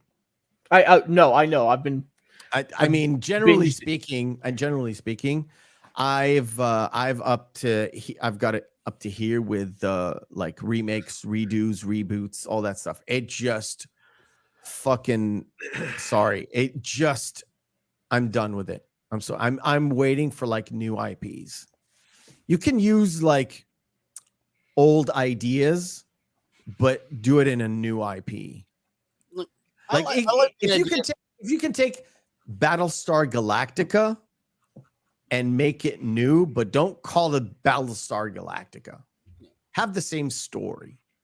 Well, I like someone had I saw it on Twitter years ago, say why keep remaking good movies? Why not find a bad movie that actually had a good premise? Yep. Yeah. Make that and make it better. And there's examples of that. Scarface, The Fly, The Thing, And of course, every time I mention The Thing, people are, The Thing from Another World was good. No, it wasn't. Come on now. Which thing? The 1980? No, the 50s one. Like The Thing from Another Universe. John Carpenter just made that into The Thing. And The Fly, I mean, the old Vincent Price movie. I mean, I'm sorry, that's a hard watch. But, I mean, back when I was still a fan of Patton Oswalt, he did a big monologue about Deathbed, the bed that eats people. And best part of that movie is the dad from Boy Meets World gets his hands eaten by the deathbed. And then they use the bones. They use like his hands get eaten down to like bones. And it's like the most comical thing. And he's like, they're like taking his like hand bones to make a fire. But I mean, like the whole concept of a bed that eats people, actually, you could make that into a decent horror movie. Like where people go to like an Airbnb and never check out sort of deal. Like I would like to see like a Wing Commander series. Just a good old fashioned space battle series. I mean, there was the movie, but the movie sucked. Why does it Yeah, have to be they Wing did. Commander, you know? Well, I mean, yeah, but I mean, just because that's kind of a dead IP at this point. I mean, Yeah. they haven't made anything new Wing Commander in what, 20 years? More than that. Yeah, more than that. I'd say. So I mean, that's an IP that they could use that nobody really has a strong attachment to the characters, really, because you were the main character. Like, why not Yeah. remake Congo more in the line of like what Michael Crichton's book was about? Yeah. Oh yeah, You know, that'd be good. stuff that people don't necessarily remember. It just didn't get its justice. Like, I remember, you know, Congo reading the book ahead of going into the movie, and I was like, one of the first times as, you know, a kid, I went to a movie and was like, wow, that really sucked. And my you know, the whole thing is I had read the book before going in. So And there's a bunch of fantasy book series I would have loved to have seen being made into a series, but if not for modern Hollywood, because look what they did with the Wheel of Time. yeah. The Wheel of Time is a fantastic series, but they just went ahead and from the get-go ruined the premise by saying both men and women had the destructive force. No, the whole point of their magic system was that the female was the creative, the men were the destructive, but only a few men could actually wield the one power where a ton of women could. It's very gender specific, and that's the only way it works in the story. If you muddle that, the story doesn't work. And to answer your question, I have no idea what Amazon is planning for Stargate. I've heard about this for, I think, coming up to a year now. But I'm guessing everything now is on hold, on stay. There's not only the writer's strike, it's the directors might be going on a strike, and the actors going on a strike, and blah blah blah blah blah. You know, when you guys had Salty Nerd on, like, I think that was the best, the best statement that came out of it. Just kind of let them, you know, we'll get better content out of this. We'll get new viewers out of this. We'll get new avenues out of this. I mean, this is basically the equivalent of people that run a terrible restaurant and gripe that nobody wants to eat there. Yeah. Well, you know, I'm gonna take the Nerdrotic and Az route. I'm gonna watch it and hurt myself in the basically hurt my mind in the process, and just make content off of it, because, you know, if they're gonna ruin it for me, then I'm gonna let the whole world know that it's complete bull crap. I tried it on the Rings of Power, and after 3 episodes, I was like, this is just hurting my fucking brain to create content. I've watched the whole thing just to make sure I know it's shit. It was also, sorry. But no, go ahead. I was going to say, to Har's point, it was interesting when Matt was talking about how Kurtzman crossed the lines during the writer's strike and still produced content with no repercussions. Alex Kurtzman, who's one of the biggest hacks in Hollywood, and you know, as a very long time Transformers fan, I hate the Michael Bay movies with a passion. I'm with you. And we're going to see some people cross the lines because they still see the money to be made. We're still going to see stuff come out. But I do think that we should let them, and you know, what good has the union done for entertainment? Like, what is the net positive to the audience? Like, I understand the purpose of a union, I understand the intentions, but I just don't think it's there. And, you know, having one of my best friends work in the industry for a long time and see him get absolutely raked over the coals to the point where he quit and took a government job in fucking Alaska, of all places, because it was a better alternative. Just fucking let them, because they're just shooting themselves in the foot with what they do and how they conduct themselves. And, you know, to point the Cell Shades point, got rest in peace, Lance Reddick. But look what we got with that last Resident Evil series. We got fucking Lance Reddick cosplaying as Blade, telling him, you know, motherfucker's always trying to ice skate uphill while his clone cooks a bean burrito in the microwave. Thank heavens I'm not a Resident Evil fan. I'm just saying. Yeah, it's hard enough being a Transformers fan. It's harder being a Resident Evil fan. Yeah. I think Mr. Black actually has a good point, saying that there are no late shows is the positive. is a positive. I definitely agree. I think that the fact that there's so many YouTubers out there that create content that is far more enjoyable There's than no what Daily Show either. There's no Daily Show either. Yeah, there are a lot of these shows that were absolute doo-doo water. Yeah. Basically, people are going to go find different ways to entertain themselves. And I think YouTube, Rumble, Odyssey, Kick, and all these different places are going to get a bigger boost because people just won't know, what to do. So they're going to be finding new content out there that they actually enjoy. And then when the writers come back and everything, I think they might actually take a hit. Yeah. Well, the problem with the late night shows and the Daily Show is that they propagandized opinion and they forced a lot of boomer viewers into an echo chamber where they thought, well, the TV is telling me this, it must be true. And without those voices, without seeing them get clipped, and unfortunately Kimmel and Seth Meyers and what's the other one? Fallon, they would all go viral with these clips. They would artificially go viral, and now they can't. Now you might get in Colbert, you might see them like talking from their basements, because they're still going to want that paycheck, and the people that are feeding them their opinions are not on strike. So you might see like basement clips like they had from COVID, where Trevor Noah was in his apartment looking like an uncircumcised penis in his hoodie. He still looks like that, by the way. He does. Yeah. I call him Baby Fupa. Yeah, he was wearing like a brown hoodie that just like made him like look like an uncircumcised dick. But the fact remains that people aren't going to be tuning in. They're going to find better alternatives, and much like we were talking about earlier with the beer boycott, maybe they'll actually get better classes of entertainment in places they never expected to get it, and they'll maybe be able to start being encouraged to form their own opinions and think for themselves. One thing I've been doing is actually going back and watching older shows that I missed. Like I'm talking like much older. Like I'm going through Scarecrow and Mrs. King. Wow, not in the mid '80s. Yeah, he's only on season 14 of The Young and the Restless, but I had to watch that as a kid because that was my mom's show. She'd come home from lunch and I'd have to watch it because that's what The Young and the Restless? Yes. I watched at least 8 years of that. It's like people trying to get into One Piece. You know what I remember? I'm on 803 of One Piece right now. You know what I remember about freaking what do you call them? Soap operas? Is after He-Man, you had that stupid hourglass pop up. Like Sands through the hourglass. And every time I heard that, I was all, there goes all the fun. Yep. As the world turns. That's why my favorite episode of Psych is the one where he does the Spanish soap opera and just shows how ridiculous they are. So funny. Love that episode. I don't know what it is, but in my country, the telenovelas, the Spanish kind of soap operas, are way more popular than the American ones for some reason.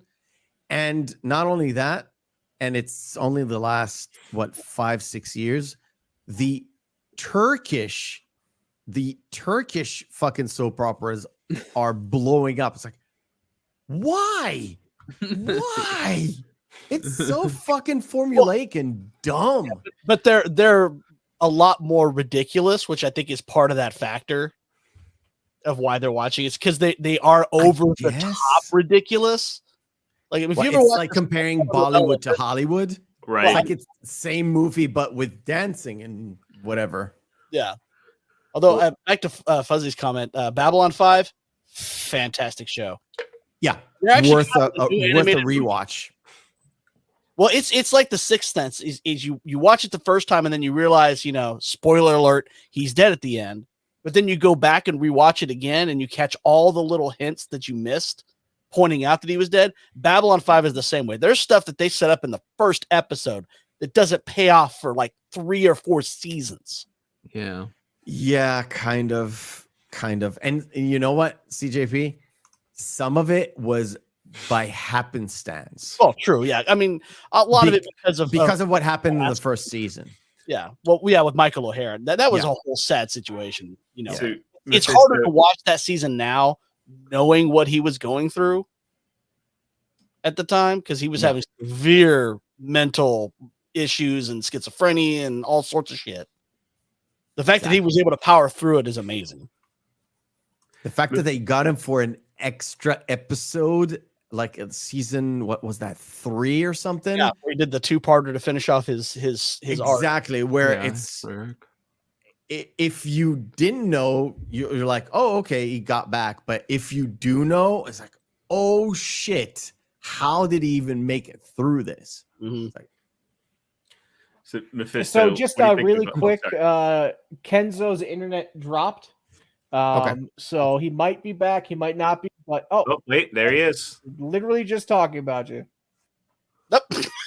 Where'd he go? Where'd I go? Where'd I go? we were both too Johnny. stop on the spot. quitting on the stream, Kenzo. I was just having some technical issues. Sorry, guys. We Yeah. believe you. It's this cheap UK internet, you know, it's killing me. Quit BT. Go to Sky. It's better. So, I'm joking. Mephisto, It's a British joke. Don't worry about it. Paul made I a comment got here. you. I got you. He said telenovelas are popular because of the Bobs. Can you attest to that? No, no. Can you no. open up the They're even more conservative than the American ones. Like, for real. When I was over there, Mephisto, it was the Korean dramas that were the most popular. Really? Yeah. I'm Everybody so out was- of the loop. It everybody literally was finding- the cycle was like Argentinian ones, Mexican, Indian, Turkish, and now it's Turkish. That's what I know. Are you sure you were in the same Israel, Green? Well, he might be in a different city than I was in, but yes, I definitely same place, hopefully. So speaking of soap operas, what's up with this new Superman show? Oh yes. So which what the animated one is the one you're Yeah, talking so about? talking about My Adventures. It's My Adventures of Superman is the actual title of this. the Tumblr bullshit? Yeah, Kenzo, what do you think about this art style? Because personally, it's not my favorite. Let me see. I have no clue what this is. When you said soap opera, I was thinking like a soap opera. This is a cartoon. Can you class a cartoon as a soap opera? It looks like the same animation studio that did the Boondocks. This What just the like Tumblr fuck fan is bullshit. this? Yeah, I don't like that at all. No, I'm not feeling it. And of course, Lois Lane looks like a dude. And Jimmy Olsen, no longer a ginger. He's got to be this ginger side is real, people.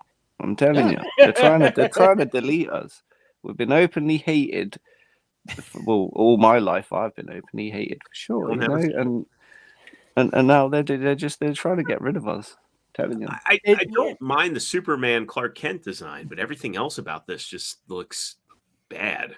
Again, it's who's the dude next to him? Is that Jimmy Olsen? That's Jimmy Olsen. That's Jimmy Olsen. Light Okay. tan. Shouldn't that be Jameric Olsen? Or It something doesn't. like It doesn't look much like the Jimmy Olsen I expected. You know, the young freckle face. Yeah, well, I mean, Ginger. CW did it, and then Zack Snyder also did it. I'm just glad I can finally see myself in a Superman.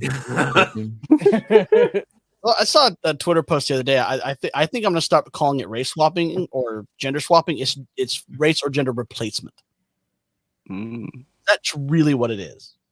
They're not Wait. swapping it; they're replacing it. Wait, is the short-haired girl That's Lois. That's Lois. Lois? That's Lois. That's Lois. She No. looks like Oh she's my 15. I Well, she looks know. like she's Lewis Lane. Oakley actually. I don't mind. No, I don't mind girls with pixie hair, fucking haircut. However, the animation makes it look like she is very, very, very young. Mhm. Like she's not supposed to be in the workforce young. Right. Oakley actually just put a comment up that said, as a lifelong Superman fan, like Supes is my favorite hero. I'm afraid, very afraid. Ginger's side is real, has been since before Raimi Spider-Man. Absolutely. Mhm. But I Thanks, Oakley. try and have a little bit of hope when it comes to the DC animated universe, because there are hit and misses. Recently, Super Matt. though, a lot of you son of a monkey. But yeah, I like some of the special effects that we're using for the super speed and things like that. But the character design, and from what I've seen, for like the trailer, I'm not super excited about this. It's Yeah. like You- the Superman cartoons peaked with Paul Dini and Bruce Timm. Yes, And, yeah, absolutely. I would definitely agree with that statement. They do sometimes work on the animated movies too. So Yeah. Yeah, But I mean, that was like the peak. If they revisit that peak, that's fine. But like now we're in a valley with this sort of content. Has And Soups ever speaking of, told you that he's watched? Has Soups ever told you, Zero, that he's watched all of the DC animated No, Superman movie? Yeah. I He don't find loves that them. hard to believe. not only watched, but I have the collector's things with the commemorative coins and all that jazz. So. And I bring it speaking up of- every stream. And speaking of Ginger Side, we just wanted to let everyone know we're replacing Kenzo next episode.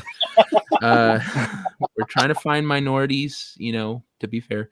So reach out. It's okay, Kenzo. We're a We're replacing. marginalized group, man. We're They're marginalized. replacing you we're gonna with have- Where is our Ripa, voice? okay? We're gonna have- They're bringing in Ripa as a new Oh, okay. member. We're I gonna would have happily Sheep leave. City in UK. We need Cheap City to hop on with like a British accent and just pretend to be Kenzo. And get stoned the whole time. Allegedly. Allegedly. Yeah, the font also doesn't feel like Superman. The Yeah. problem is they Yeah, don't yeah, I agree, understand Oakley. the essence. They don't. You need to understand the essence of Superman and who he is in order to create a Superman, movie or TV show. I think Wasn't it like Lois Truth, and Justice, and the American Way? Like, yes, absolutely yes. I think the CW show that's on with the guy Tyler. I think he really does embody Superman as a character. I think it's CW, so it's not fantastic, but personality type and the way he acts as Superman is definitely something that I'm like, yeah, I definitely like the way he does it for sure. You told me you needed a monkey mask. He did. The intro fixed it. What's interesting now is that when we have people that get attached to a franchise, they're either pretend fans like Kevin Smith, or they will openly state that they have no association to the franchise whatsoever. And it is such a contrast from what we got in the 90s and the early 2000s, where the people that were hopping on to stuff like properties would talk about their connection to the franchise, to the characters, and their history with them. I think the last person I actually remembered, he never got to do the movie, was Gennady Tartakovsky, who I really God, if we had Gorlak on here, and Gennady talked about how Popeye was such an influence for him. And I don't, did you guys see his the animation demo he did for Sony? No, I don't think I did. It's fantastic. It was just like one of the best pieces of Popeye animation I'd seen in a really long time. It was like, wow, I I'm love excited for Popeye. this. And it never took off. But he talked about how when he came to the States as a kid, I believe he was a Russian immigrant. Popeye was how he helped himself learn English. And he just had such an attachment to the character and the franchise, and it was a passion project for him. Like, it sucks that James Mangold. I think James Mangold's a really talented director. It sucks that he got attached to Dial of Destiny, but when you had Salty Nerd on talking about how, when Matt was talking about how Swamp Thing is a passion project of his, like, we need more of that. Don't just take something because it's an opportunity. Take something because you're passionate about it and you can make something great from it. And I think nowadays we have people that, through networking and who they know, they get attached to these projects, but they're not concerned with doing the best job they can. They're just, hey, I have this really, really beloved franchise, and that's a notch on my belt. It's not I'm making this because I want to do the best with it that I can. Yeah, the passion is definitely missing. Yeah, Mhm. in It's a just lot of it's what's all going about on. it's all about the monies Right. and the message. Just really quick on Rumble, there are a few chats by Charlie Studios, the former Rumbler known as Unpronounceable Drea is checking in. I appreciate that. And he says, I wish I can get a video done in 9 hours. Mephisto, how long does a video normally take you? Depends. If it's The fastest you've ever done a video. the fastest, Uh-huh. 3 minutes. Oh, damn. Okay, not what's the longest? What kind of video? Clipping out. It's easy. Mhm. If you know what you want, it's just I've got a few for like if I do highlights for the podcast, I have templates for Yeah, I the was about two to say types that, of yeah. highlights I do. So it's already set. I just clip things out and whatever time it takes to render, then it's ready. It's very easy because I've got the background music set. I've got the outro, intro. Everything is set. It's just plop in the intro and just let it go. In terms of if I do like a stream where I talk about subjects and I want to clip those out, I don't do that very often, but when I do, I need to find a specific spot and then I just need to edit out because I take a live stream and I edit it into a video. I just need to take out the ums and and all that the sort of dead air. That takes a little bit longer, but again, not a lot. It's just, but if you edit anything, what helps you if you see the volume bar. So if you don't know exactly where you were stuck, you just go to the volume bar and you will see, oh, you said so either the volume goes low or it just disappears and you just cut that away and suddenly you're like, oh, it's fine, it's okay.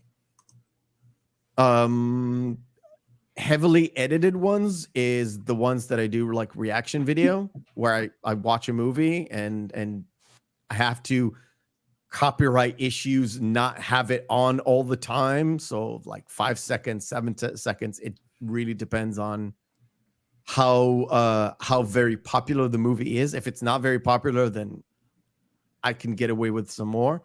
That takes a few hours. Yeah, hopefully in the future we'll help everybody find a way to speed things up, because it's kind of great feeling to get a video done and then have it out like super quick and people get to like enjoy and watch it in a short time.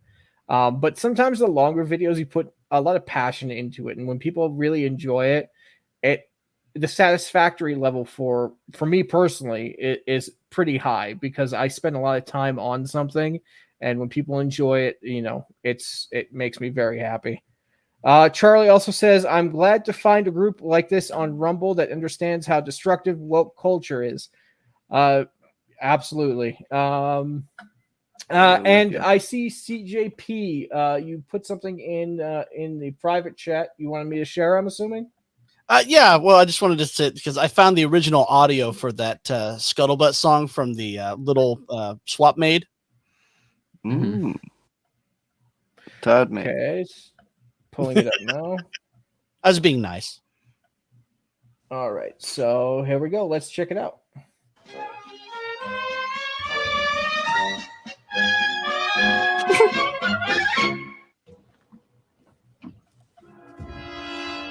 Mine.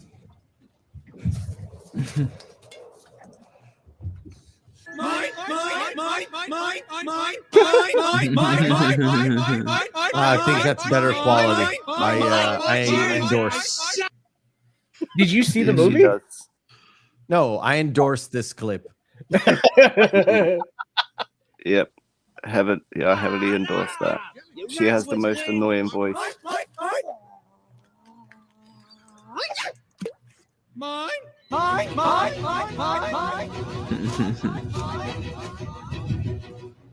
That's a heaven that you've certainly improved it from the original.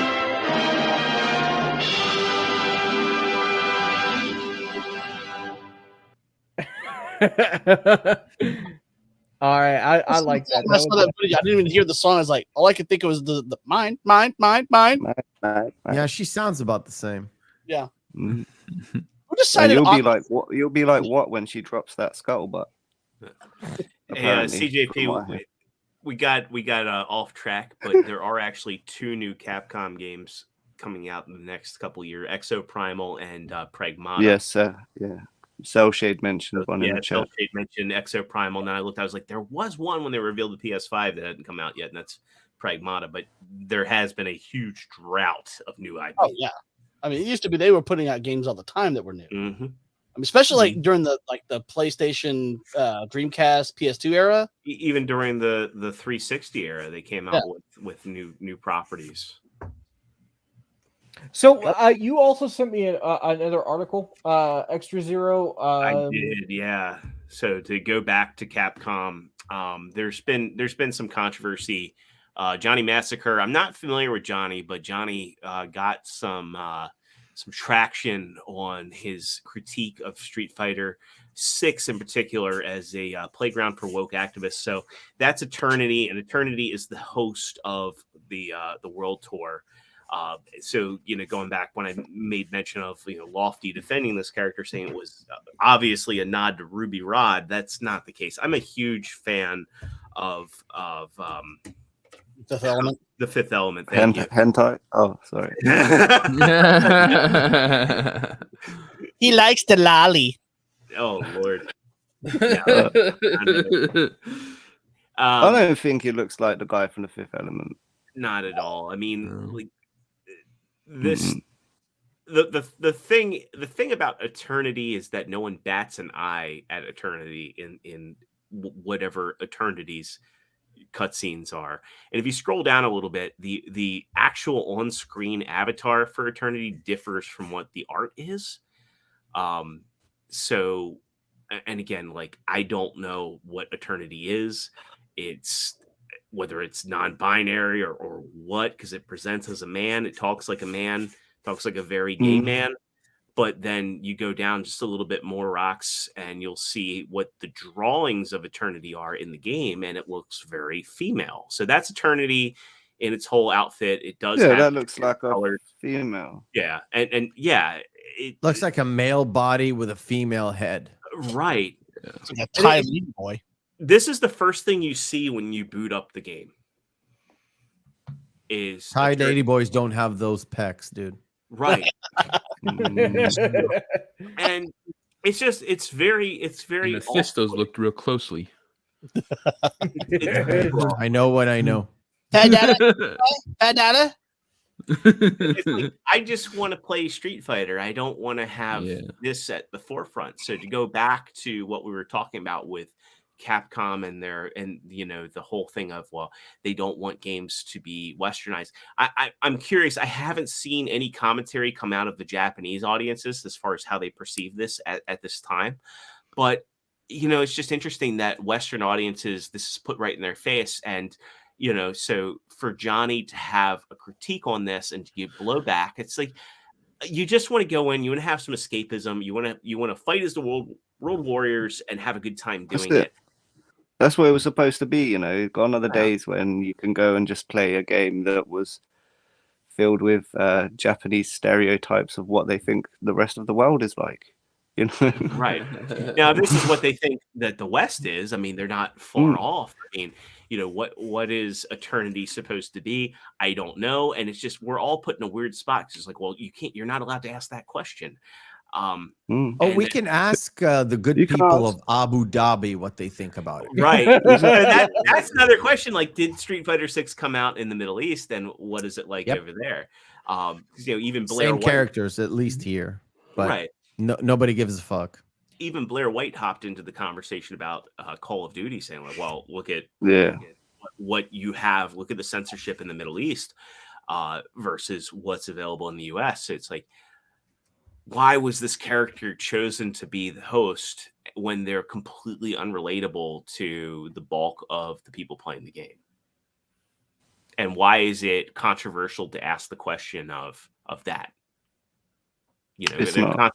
Gonna hurt the fifis. It's not to a normal person. To a normal And person, you can have a rational discussion, you know, even if you don't agree on something. But what's unfortunate is Street Fighter 6 is a very competent fighting game. 5 was awful, but 5 had nothing outside of like very conservative costumes from the jump, like Mortal Kombat 11 had for female characters, for female fighters. mhm. Why here are they, you know, what is the deal with Eternity, and why is it so controversial to ask questions when you make that the face of your world tour mode, when you make that the face of your tutorial and your introduction to the game? It's just very off-putting, and I feel bad that like Johnny is being kind of put on a cross, for a better term, for just asking those questions. Mhm. Maybe they're using the old North Korean method of Yeah. don't ask questions. What is Moist Critical's opinion? I'd have no problem with them putting a trans character in the game. Like, Yeah.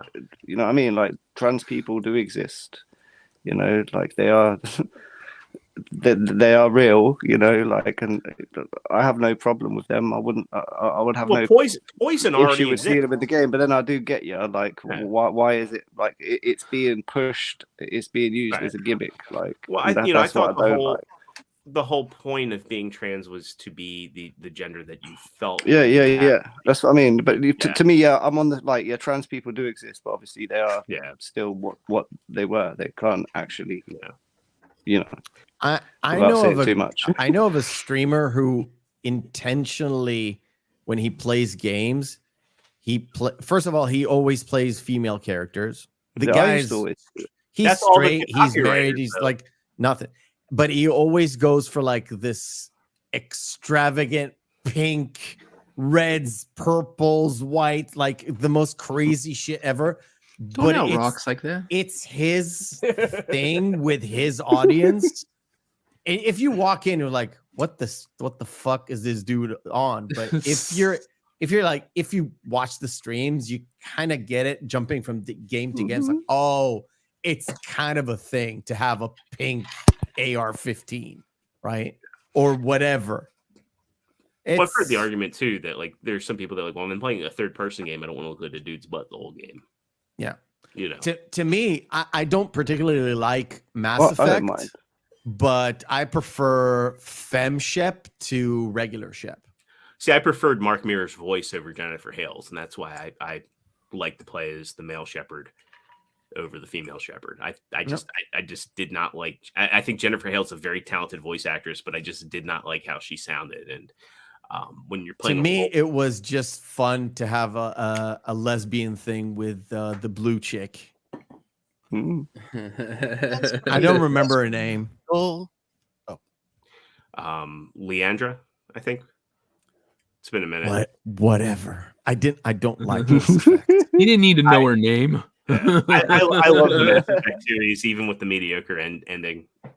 But yeah, I mean, but that's the whole thing about a role playing game is you play the role that you want, and if you want to have yourself in the game, you can create that character. That's the route I normally do. I make a proxy of myself, and my actions are based off of what I would do. But you don't have to play that game. I've had some great conversations with Melee Games, you know, he likes to play the games as an evil character. He likes to play a game where it's completely the opposite of what he would do in real life. And I think that's the beauty of those games, is that you can experience whatever sort of story you want. You craft it on your own. But when you're out of the bad guy, yeah, I've right. been playing these games all wrong. I feel bad for the NPCs when I do something mean. There's no mercy for NPCs. No mercy.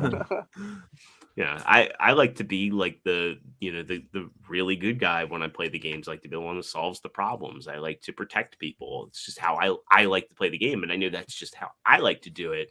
And you know, you don't have to walk that path. And I think it's kind of interesting that a lot of controversy in games comes from, you know, the fact that when something is predestined for you, you know, does it align with what you would want to do? And You're all classical Alliance players. We don't like it. We don't like your kind in the Horde. And if you know, you know. Oh, I know. For the Horde. Sorry. Nerds. So, Just joking, man. so it's about time. We're going to be ending the show in just a minute, but I want to make sure everybody gets their outros. Kenzo, we'll start off with you, mate. Want to let the people know where they can find you and who you are and what you do. Yeah, well, I'm Kenzo. I do have a YouTube channel. It's called Art by Kenzo. Over on the YouTubes. I'm 5 subscribers away from my first 100. I've got some cartoons for you to watch over there, and I'll be uploading some more animated stuff soon. So keep your eye out. Thanks for having me on, guys. It's been a pleasure as always. We can't wait, man. I'm always excited to see it. And thank you for sending me small clips here and there in the background to get a preview of it. I love it. Well, you guys are my test audience. And Mephisto, do you want to let the people know where they can find you, what they do, and who you are? Yeah, just YouTube at Mephisto.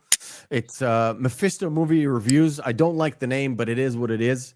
Every Saturday, 3 p.m. Eastern, 12 p.m. Pacific, just an hour before the show, we do a show that is called the Real McCoy Podcast, where we ask you to watch a movie.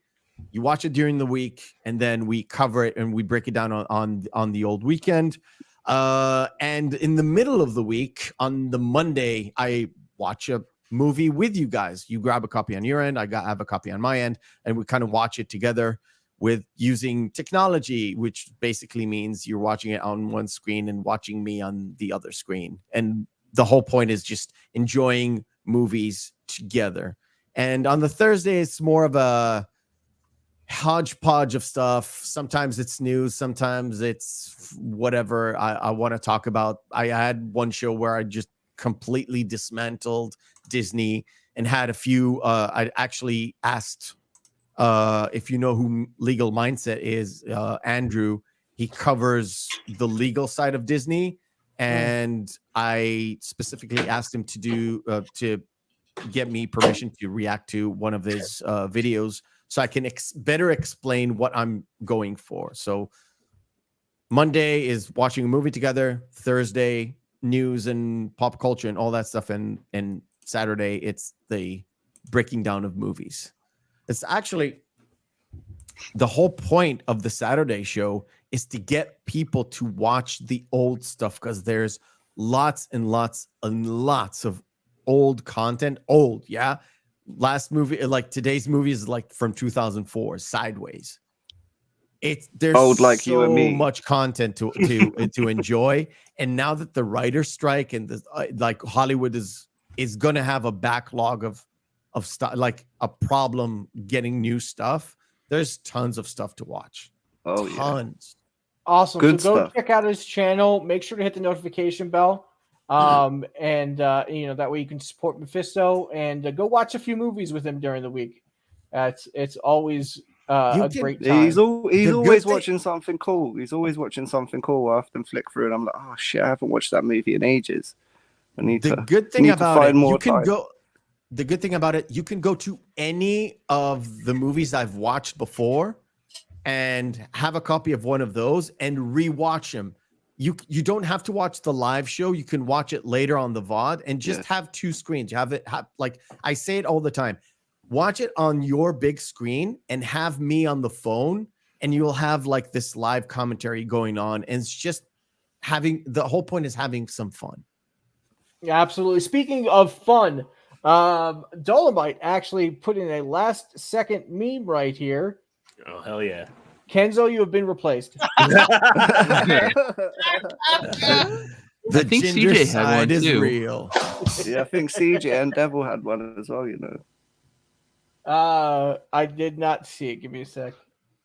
Meanwhile, And of course, Devil made me Netflix do it. did it. Devil made me do it. Do you want to promote your new channel? Yeah, I put the link in the private chat. Yeah, Beelzebub. The show is gonna be Get Ranked. It's starting on the 18th. It's gonna have horror is gonna be on the Horror Hamarada, and then also ETEP. ETEP's going to be on there, and somebody else, but I have to get their permission before I say who's going to be. And yeah, so check it out. And hopefully you guys enjoy. Oh yeah. Oh, and Extra Zero. He's my co-host. And yeah, check it out and see if you like it. Absolutely, man. Go to. I put the link in the chat there. Let me know if it works. If It works. okay, good. All right. I'm still trying to figure things out. It looks. I don't know what's going on with my computer right now. Can somebody bring up the other memes that were there, because I can't seem to find them. When is your show's first show again, Devil? Did you say The 18th, and it's The going to be 18th. on horror movie franchises. You have Lethal Lightning on as well. Yeah, I didn't want to mention that until he confirms. So I was like, he's confirmed. He's confirmed. Yes. Okay. Then yes, Lethal Lightning is already. But you don't know if he's Lethal confirmed or not. He's gonna be Well, on. no, because I was going through Kenzo and I didn't want to like just DM him and bother him. So I was all like, okay, but then I finally did. Yeah, no, he hasn't sorry. Yeah, responded. I thought I'd let you know. Sorry. Rox, there's the one that I'm so CJP had professional. there. Is that what you wanted me to pull up? Yeah, just bring it. Can you bring up that one? Yeah. I can't do anything right now. Here we go. So CJP did this one here, and let me go ahead and we'll add it to the stream.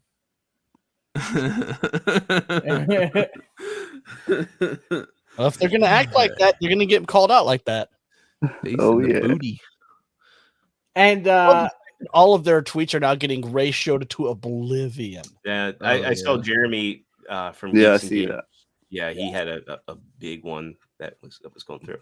And here, let me go ahead and we'll pull this one up that Devil did. Let me go ahead and stop it so we can share it out. And he was a busy man during this stream.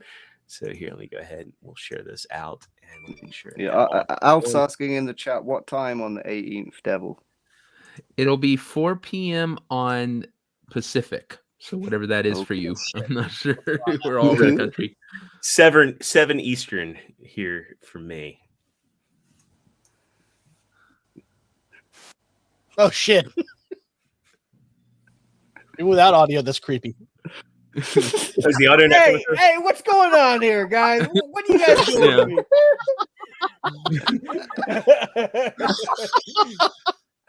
That's the last time I go on a Euro trip with you guys. Oh, is that Euro trip?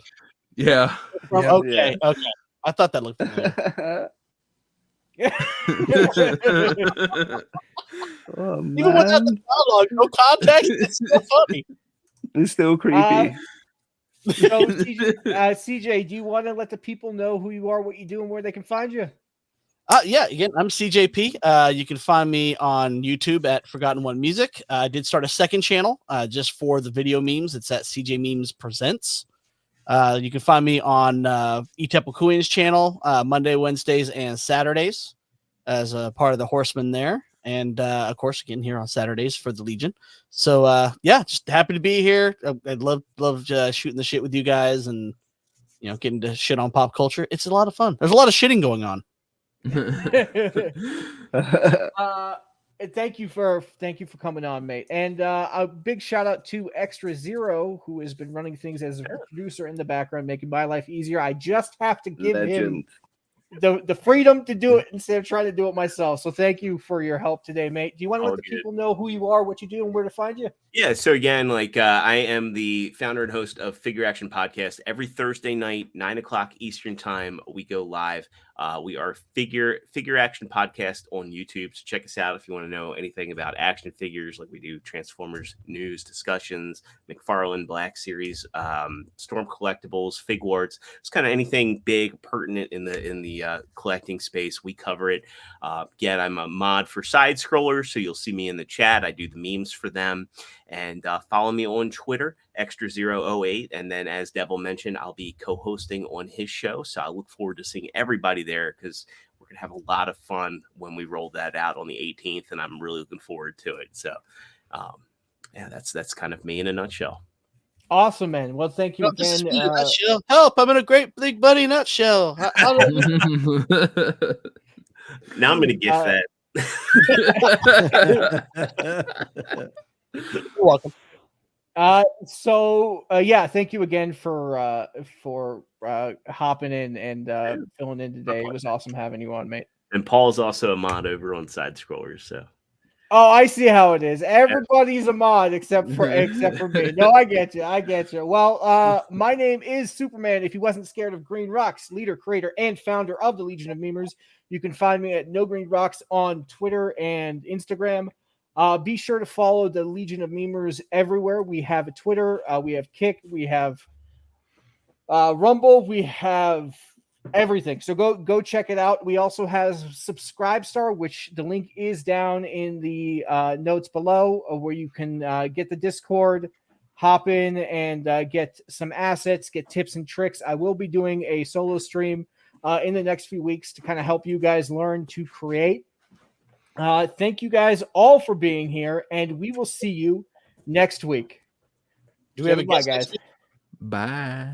Bye. See you later. Peace.